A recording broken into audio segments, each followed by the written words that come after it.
Hello les amis, je vous retrouve pour une nouvelle vidéo sur le football français et la Ligue 2 et je vais vous présenter le match Laval contre Bastia. C'est un match qui a lieu ce samedi 30 mars 2024 à 19 heures pour le compte de la 30e journée du championnat de France de football de Ligue 2 saison 2023-2024. Alors Laval c'est le 4e du classement qui reçoit Bastia le 16e. Donc dans cette vidéo on va revenir sur le classement de la Ligue 2, également les meilleurs buteurs et passeurs de Ligue 2, tous les résultats et matchs de tous les matchs joués et tous les résultats et stats pour Laval et Bastia et on terminera par les compos d'équipe et tactiques éventuelles.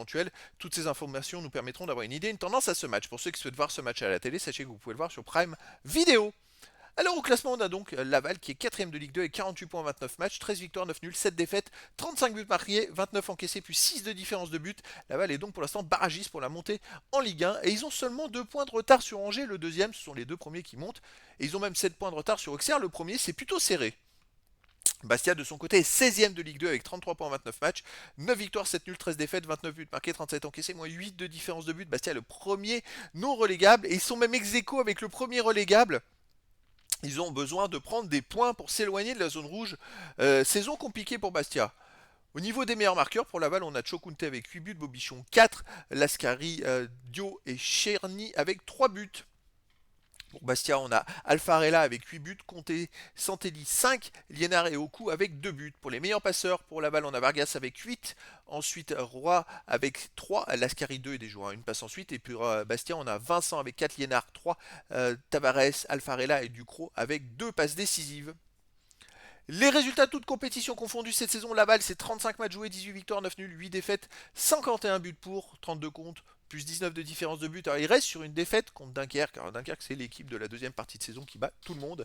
Mais vous voyez, malgré tout, ils sont quand même quatrième, ils sont plutôt très bien classés et seulement à 2 points parce que du deuxième qui finalement ne gagne pas non plus en ce moment. Donc ça se resserre en haut. Il suffirait de quelques victoires de suite pour remonter au classement. Avant cette défaite, Laval avait été invaincu sur les 5 matchs précédents avec 2 victoires et 3 nuls. Mais il n'y a plus d'enchaînement de victoires. Les premiers ont un peu plus de mal en ce moment. Alors je sais pas si c'est peut-être les derniers qui ont vraiment la peur de descendre et qui se mettent à tout gagner. Ça c'est une bonne question. Bastia cette saison c'est 30 matchs joués, 9 victoires, 7 nuls, 14 défaites, 30 buts pour, 41 contre, moins 11 de différence de but. Et Bastia reste sur 2 défaites d'affilée assez sèches.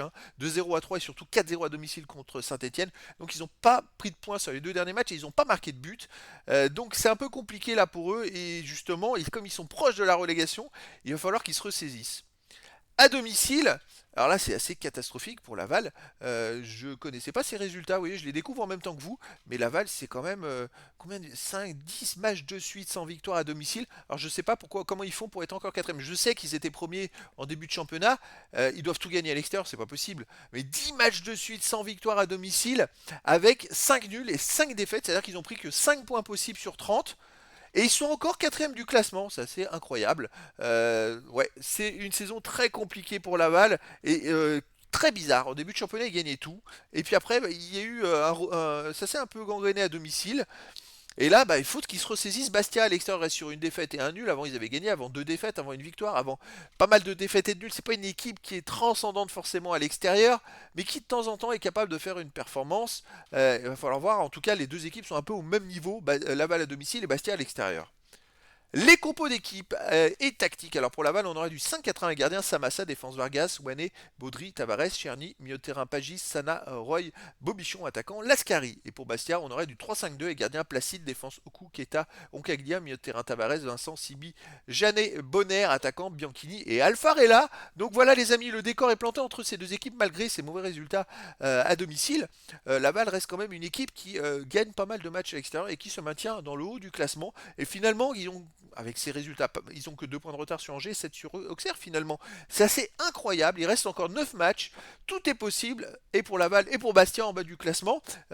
Tout est serré. Donc les amis, je vous donne rendez-vous ce samedi 30 mars 2024 à 19 heures pour le match de football de Ligue 2, 30e journée saison 2023-2024. Laval, le 4e du classement, reçoit Bastia, le 16e. Voilà les amis, je vous dis à très bientôt pour une nouvelle vidéo.